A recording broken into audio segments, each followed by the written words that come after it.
নমস্কার,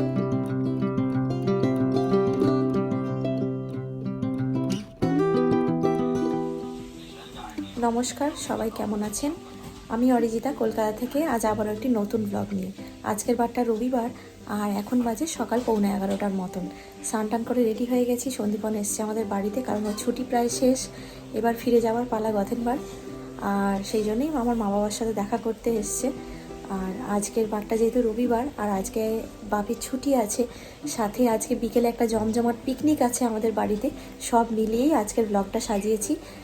চলুন তাহলে আজকে আপনাদের এখান থেকেই সাথে নিয়ে ব্লগটা শুরু করছি। অবশ্যই সবাই সাথে থাকবেন এবং পুরো ভিডিওটা দেখে জানাবেন কেমন লাগলো। আমার বাড়ির দিনগুলো তো আপনাদের ছোট ব্লগ, বড় ব্লগের মাধ্যম দিয়ে অল্প অল্প করে শেয়ার করার চেষ্টা করছি। তবে খুব বেশিক্ষণ বাড়ির মানুষের সাথে সময় দেওয়ার জন্য ফোনটা খুব বেশি হাতে নিতে পারছি না। তবুও এই মুহূর্তগুলোকে ফ্রেমবন্দি করে রাখার জন্য, স্মৃতিচারণ পরবর্তীকালে যেন করতে পারি, সেই জন্য মাঝে মধ্যে কিছু কিছু ভিডিও আপনাদের সাথেও শেয়ার করে নিচ্ছি। সবাই অবশ্যই ব্লগটার সাথে থাকবেন। এখন মা বানিয়েছে সকালে চাউমিন, কাল রাতে পিঠে করেছিল, সেই পিঠে রয়েছে। এই সব দিয়ে সকালে ব্রেকফাস্ট হবে। আর ভাইয়ের যেহেতু সামনে পরীক্ষা, তাই ও খুব একটা সময় পাচ্ছে না আমাদের সাথে কথা বলার। এখন গেছে স্নানে, একটু পরেই যাবে পড়তে। আর এইসব নিয়েই আজকের ব্লগটা। চলুন সবাই সাথে থাকুন, দেখতে থাকুন। আর এখানে এখন রবিবারের সকালের হুড়োহুড়ি। মা এখন রান্নায় ব্যস্ত। দুপুরবেলা তার জামাইকে কি রান্না করে দেবে সেই সমস্ত নিয়ে চলছে প্ল্যানিং। খানিকটা রান্না এগিয়েও গেছে। আর এই যে প্লেট রেডি করছে, চাউমিন তৈরি হয়ে গেছে, সাথে পিঠে আছে। আর ওখানে কড়াইতে কি চলছে? মাছ ভাজা। মাছ ভাজা চলছে, মাছ ভাজা চলছে, ভাজা হয়ে গেছে, আমের চাটনিও হয়ে গেছে। এখন তারপরে এগুলো আর এখন বলছি না, পরে বলবে। আমার মা ভীষণ ফাস্ট, খুব তাড়াতাড়ি রান্না করে। মানে এইদিকে সবজি কাটতে কাটতে ওইদিকে রান্নার অর্ধেক হয়ে যাবে। আর এদিকে মায়ের তৈরি হয়ে গেছে সবজি দিয়ে চাউমিন। জাস্ট চাউমিনটা আধ ঘন্টার মধ্যে বানালো, একদম হালকা করে বানিয়েছে। প্রথমে আগে সন্দীপনকে নিয়ে এসে প্লেটটা দিলাম, কারণ ওর খুব তাড়াতাড়ি ব্রেকফাস্ট করার অভ্যেস 10টার মধ্যে। আর এখানে আমাদের চাউমিনটাও নিয়ে চলে এসেছি। মা খাবে না, মা শশা মুড়ি খাবে। মা সবসময় খুব হালকা খাবার খেতে পছন্দ করে। আর আজকে যেহেতু রবিবার, তাই একটা জিনিস তো বাদ পড়বেই না, সেটা হলো জিলিপি। আর এখানে আমার বাবা প্রতি রবিবারই জিলিপি আনে। এই অভ্যেসটা রয়ে যাওয়ার জন্য গথেনবার্গে গিয়েও না আমার খুব কষ্ট হয়েছিল, কারণ আমি জিলিপি পেতাম না তো রবিবার দিনটাতে করে। আর ভেবেছিলাম বাড়িতে বানাবো, সেটা আর করা হয়ে ওঠেনি। তো গরম গরম জিলিপি আর চাউমিন সহযোগে খাবারটা খেয়ে আপনাদের একটু আমাদের বাড়িটা ঘুরিয়ে দেখাই। এটা হলো আমার মায়ের স্বাদের ঠাকুর ঘর। খুব সুন্দর করে প্রত্যেকটা ঠাকুরকে সিংহাসনে সাজিয়ে রাখে। প্রত্যেক দিন দুটো বেলা খুব মন ভরে পুজো দেয়, তাই আপনাদের সাথে শেয়ার করলাম। এটা হলো আমার উপরতলার ঘর। স্টাডি রুম করা রয়েছে। এখন একটা ঘর ফাঁকা রাখা হয়েছে, কারণ কোনো রকম কোনো উৎসব অনুষ্ঠানে এই ঘরটা খুব বেশি প্রয়োজন পড়ে। মানে আমাদের যখন এঙ্গেজমেন্ট হয়েছিল, এই ঘরের মধ্যে সেই অনুষ্ঠান হয়েছিল।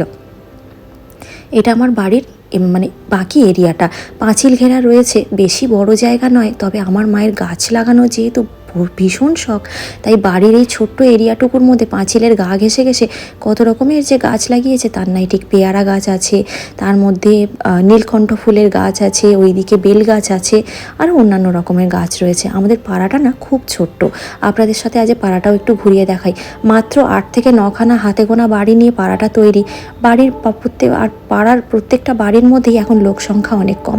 অনেক দিদিদের দাদাদের বিয়ে হয়ে গেছে, দিদিরা বিয়ে করে অনেক দূর চলে গেছে, তাদের ছেলে মেয়েরা হয়ে গেছে। বাড়িতে কর্তাকর্তি সবাই সব প্রায় একাই। আর আমি এখন একটুখানি দাঁড়িয়ে আছি। বাড়ির এখানটা না রোদ্দুরটা খুব ভালো পড়ে। এখানে আমাদের তুলসী মঞ্চ, মনসা মঞ্চ রয়েছে, তাই এখানটা রোদ্দুরটা যেহেতু খুব ভালো পড়ে, স্নানের পর এখানটা এসে দাঁড়াতে খুব ভালো লাগে। চলুন, দুপুর হয়ে গেছে। আজকে দুপুরের স্পেশাল ব্যাপারটা হলো, মা তো মাছের ঝোল করেছে। হয়তো এই ব্যাপারটা খুব সাধারণ, কিন্তু ওলকপি আলু দিয়ে মাছের ঝোল করেছে। আর এই ওলকপিটা আমাদের গাছের। এই ওলকপিটা আপনাদের সাথে আমি আমার শর্টস ভিডিওর মাধ্যমে শেয়ার করেছি। যদি আপনারা একটু প্রিভিয়াস শর্টস ভিডিওগুলো একটু চোখ বোলান, তাহলে দেখতে পাবেন। এটা আমাদের গাছেই হয়েছে, মা নিজের হাতে লাগিয়েছে। এখানে বাটা মাছ রয়েছে, ইলিশ মাছের ডিম ভাজা রয়েছে, পোস্ত দিয়ে লাল শাক ভাজা রয়েছে, নিম বেগুন ভাজা রয়েছে, তাছাড়াও ভোলা মাছ রয়েছে, আর পোনা মাছ দিয়ে ওলকপি আলু দিয়ে ঝোল রয়েছে। তো মোটামুটি সবার খাবার এখানে থালায় মা সাজিয়ে দিয়েছে। সবাই মিলে এবার খেতে বসে পড়ি। আপনাদের সাথে আবার বিকেলবেলা দেখা হচ্ছে। আমার ভাই যেহেতু সামনে পরীক্ষা, তাই খুব একটা সে বেচারা ক্যামেরার সামনে আসতে পারছে না, খাবার সময়টুকু আর একটু ঘুরে বেড়ানোর সময়টুকু ছাড়া। এখন প্রায় বিকেল পেরিয়ে রাত হতে বসেছে, আর এখন ঘড়ি বলছে সন্ধ্যে 8:30টার মতন। এসছে আমার মামা, মামি আর মামার 2 ছেলে মেয়ে, অর্থাৎ আমার ভাই আর বোন। আর আমার মামাকে দেখুন, প্রথমে এসেই ভাগ্নি আর ভাগ্নি জামাইয়ের পছন্দের ফিশ ব্যাটার ফ্রাই ভাজতে আরম্ভ করেছে। দাঁড়ান বলছি, আমার মামা অত্যন্ত ভালো একজন শেফ, এত ভালো রান্না করে যা বলার মতো নয়। তার নখদর্পণে রান্না নেই এমন কিছু নেই। তার সাথে পাল্লা দিয়ে মামিও আছে। মামি অসম্ভব ভালো রান্না করে। সে যখন প্রথম শোনে যে তার ভাগ্নি আর ভাগ্নি জামাই ফিশ ব্যাটার ফ্রাই খেতে চেয়েছে, তখনই তারা ভেবে নেয় যে এই বিয়ের টাইমে মামার আসলে ফুলের ব্যবসা, তো সেই জন্যে ভীষণ ব্যস্ত থাকার পরেও এই রবিবার দিনটা সময় বার করে ভাগ্নি আর ভাগ্নি জামাইকে আনন্দ দেওয়ার জন্য ছুটে এসছে 4 জনে মিলে।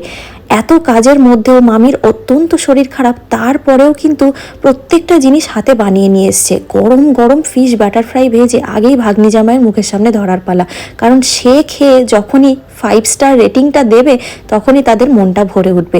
আর এগুলোই হলো নিখাত ভালোবাসার পরিচয়। আমি তো এখানে অর্ধেক শেষই করে ফেলেছি, তারপরে এবার সবার জন্য ভেজে ভেজে আনা হচ্ছে গরম গরম। কি যে ভালো লাগছিল খেতে। বাড়ির তৈরি খাবারের স্বাদটাই হয় অন্যরকম। জানি না এই খাবারগুলোই যখন আমরা রেস্টুরেন্টে খাই সত্যি এতটা কিন্তু এনজয় করি না, কিন্তু বাড়ির সব মানুষের সাথে বসে যখন এমন ভালোবাসা জড়িত খাবার যখন মুখের সামনে থাকে, তখন তার স্বাদ কিন্তু দ্বিগুণ বেড়ে যায়। মোটামুটি কারোর আর প্লেট খালি নেই, সবারই প্লেট ভরা, সবারই মুখ চলছে চটপট চটপট করে। কারণ এরকম স্ন্যাক্স জাতীয় আইটেমগুলো ঠান্ডা হয়ে গেলে কিন্তু একদম ভালো লাগে না। তবে আমাদের গল্প কিন্তু এখনও শেষ হচ্ছে না, খাবার দাবারের আরও পর্ব বাকি। কিছু গল্প আর কিছু খাবার, এই নিয়েই তো সন্ধ্যের আড্ডা জমজমাট। এখন চলে এসেছি রাতে ডিনার করতে। রাত প্রায় অনেকটাই হয়ে গেছে গল্প করতে করতে। তবে আরও একটা করে গরম গরম ফিশ বাটার ফ্রাই পাতে পড়েছে। সাথে কি আছে জানেন? মিক্সড ফ্রাইড রাইস, যার মধ্যে চিংড়ি মাছ, ডিম, চিকেন, পনির, কোনো কিছুই বাদ নেই। এটা আবার মামি রান্না করেছে, খুব ভালো রান্না করে। যেমন মিষ্টি একজন মানুষ, আর তেমনই আমাদেরকে ভালোবাসে। খুব ছোট্টবেলা থেকে দেখছি মামা মামিকে, ভালোবাসার কোনো কমতি নেই। এত ভালোবাসে, যখনই আসি, মানে যখনই দেশের বাইরে থেকে আসি, মানে শত কাজের পরেও তারা কীরকমভাবে ছুটে আসে দেখা করার জন্য। তেমনই মামার ছেলে মেয়েরা কতবার যে আসবে দেখা করতে তার কোনো ঠিক নেই। চিকেন মাটন উভয়ই রান্না করে নিয়ে এসছে, কারণ মামার ছেলে মেয়েরা কেউই মাটন খায় না সেভাবে। আমরা যেহেতু মাটন খেতে চেয়েছিলাম, তাই আমাদের জন্য মাটন আর মামার ছেলে মেয়ের জন্য চিকেন করে নিয়ে এসছে। খাবারটা কিন্তু দুর্দান্ত হয়েছিল। প্রথমেই আমরা 2 ভাই বোন আর তার সাথে সন্দীপন, আমি সবাই মিলে বসেছি খেতে। এরপরে মা বাবা আর মামা মামি বসবে খেতে। খুব মজা করে খাবারটা খাচ্ছিলাম। আসলে সত্যি কথা বলতে আমাদের ভালোবাসা উদযাপনের আরও একটা সুন্দর ভাষাই হচ্ছে খাবার। খাবার দিয়েই কিন্তু আমরা আমাদের ভালোবাসাটাকে আরও সুন্দর করে উদযাপন করতে পারি। আপনারা কি বলেন জানাবেন কিন্তু অবশ্যই কমেন্ট করে। আমার মামার মেয়ে ভীষণ গুণী, এত সুন্দর আঁকে, ওর হাতের আঁকা কখনো সুযোগ পেলে আপনাদের সাথে শেয়ার করব। ও তো পাঞ্জাবির ওপরেও অসাধারণ আঁকে, শাড়ির ওপরেও খুব সুন্দর পাড়ের ওপরে কাজ করতে পারে। মামাও খুব সুন্দর রান্নাবান্না করে, ফুলের ডেকোরেশন তো অপূর্ব করে। আমার মামা মামি ভীষণ গুণী মানুষ, তাই তো আমার ভাই বোন দুজনেই ভীষণ গুণের আধার। মামার ছেলে খুব ছোট বয়স থেকে ইলেকট্রিকের প্রচুর জিনিস নিজে হাতে তৈরি করেছিল যখন লকডাউন চলছিল। তো সব কিছু তো সবসময় ক্যামেরাবন্দি করা হয়ে ওঠে না, সময় সুযোগে আপনাদের সাথে এগুলো সব শেয়ার করে থাকবো। তো যাই হোক, আজকে সন্ধ্যের আড্ডা এখানেই শেষ। রাত এখন 11:30 গড়িয়ে প্রায় 11:45 কাছাকাছি। আমাদের গল্প তো শেষই হচ্ছিল না। তবে আমার যেতে যেহেতু এখনও কয়েকদিন বাকি, মামির সাথে হয়তো আবারও দেখা হবে। মামির শরীরটা আজকে ভালো নেই, তবু আমাদের গল্প যেহেতু শেষ হচ্ছে না, তাই আর কি। তো যাই হোক, এখন সবার চলে যাওয়ার পালা। বোন খুব ভালো স্কুটি চালাতে পারে, তাই ভাই বোন একটা স্কুটিতে যাবে আর মামা মামি যাবে বাইকে। চলুন ভিডিওটাও তাহলে আজকে এখানেই শেষ করছি। সবাই ভালো থাকবেন, সাবধানে থাকবেন। আমাদের এই নিখাত আড্ডা আর এরকম আনন্দে ভরা একটা সন্ধে আপনাদের কেমন লাগলো অবশ্যই কিন্তু লাইক কমেন্ট করে জানাতে ভুলবেন না। এই ভিডিওটা যদি আপনারা আমার ফেসবুক পেজে দেখে থাকেন, পেজটি কিন্তু অবশ্যই ফলো করে নেবেন। সবাই খুব ভালো থাকবেন, সাবধানে থাকবেন। আর যদি আমার ভিডিওগুলো আপনাদের মনের খুব কাছাকাছি হয়, অবশ্যই কিন্তু আমার চ্যানেলটা সাবস্ক্রাইব করে দেবেন। সবাই খুব খুব খুব ভালো থাকবেন। খুব তাড়াতাড়ি দেখা হবে আবার একটা নতুন সুন্দর ভ্লগের সঙ্গে। ততক্ষণের জন্যে বিদায় নিলাম।